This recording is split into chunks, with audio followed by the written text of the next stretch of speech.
The scale-up of the year at this year's Mira Awards for an Indiana headquartered company is Wagon. And I'm pleased to be joined backstage here at the Mira Awards by Nick Carter, the co-founder and CEO at Wagon. And Nick, congratulations on the award. Thank you so much.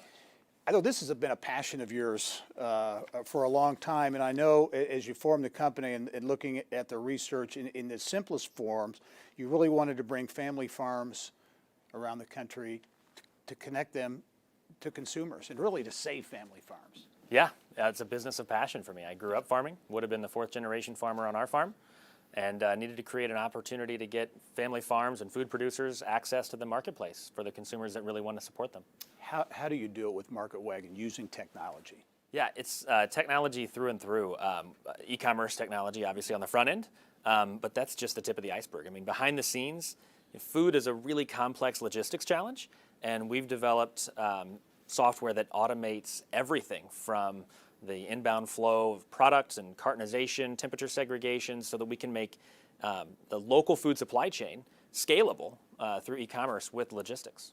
Number of factors, I would assume, come into play to make your business a success. Among them, that interest in local food and that increasing interest in local food, and certainly I would imagine the pandemic had an impact as well. Yeah, for sure. The trend toward buying local has been strong for a long, long time, and we've known that. And the trend toward e-commerce has been growing year after year after year in e-commerce grocery. But near the end of 2020, 2019, only about 5% of the Americans had adopted e-commerce grocery. But by mid-2020, that was pretty much all of us, right?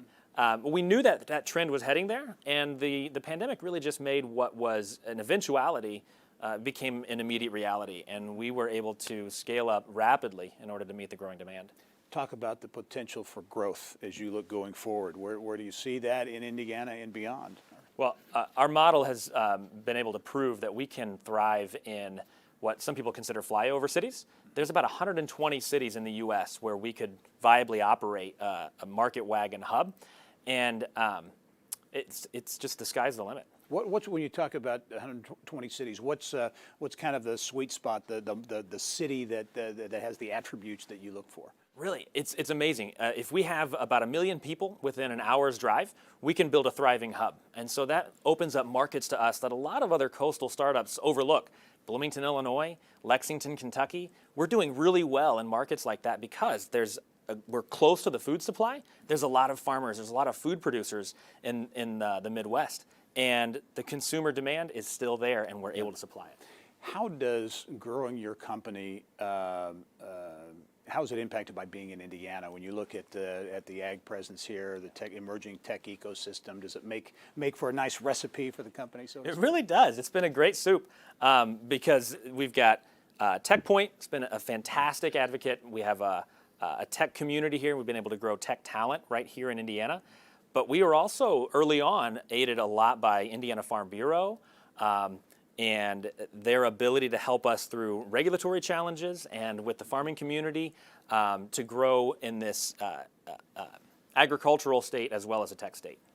The scale-up of the year for an Indiana headquartered company, Wagon. Nick Carter, congratulations on the growth and good luck going forward. Thanks, Gary. All right.